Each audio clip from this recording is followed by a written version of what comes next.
This video explores moving beyond sectarianism for a politics of complexity in the Israeli-Palestinian conflict. The intellectual violence of the binary reduces the century-old conflict to, quote, digital Manichaeism. This forces a choice. Are you complicit in oppression or an apologist for terror? This demand for absolute loyalty is a form of intellectual violence that treats nuance as betrayal. The third way is not neutrality, it is ethical coherence. We reject the, quote, lukewarm center and must hold uncomfortable truths simultaneously.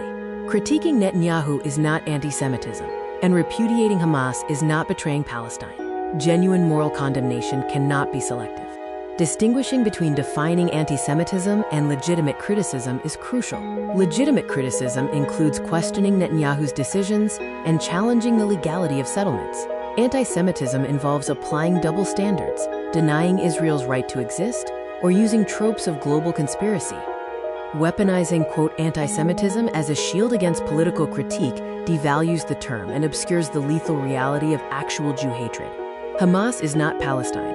Rejecting the romanticization of terror, we recognize Hamas as an authoritarian Islamist organization that rules Gaza through repression and torture. Their strategy uses aid to build tunnels and maximizes civilian casualties for political capital. Confusing them with the Palestinian people is an insult. The progressive blind spot equates condemning Hamas with supporting the occupation. To suggest that defending Palestinians requires whitewashing Hamas is, quote, racist paternalism. Most Palestinians aspire to peace, aspirations that Hamas holds hostage. The cycle of mutual radicalization pushes moderates rightward when the world celebrates Hamas. Civilians feel abandoned when the world ignores the occupation, pushing them toward extremism. The space for negotiation vanishes. The ethics of complexity require the capacity to hold two contradictory truths simultaneously without reaching for a simple solution. We must resist the temptation to turn complex history into a fairy tale of heroes and villains.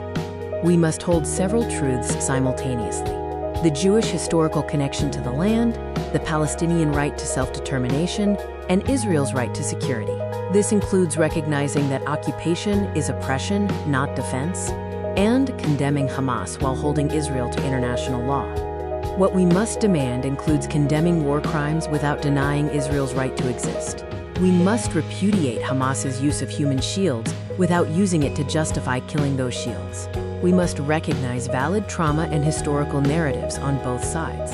Hold leaders accountable: Netanyahu for blocking diplomacy and Hamas for prioritizing destruction.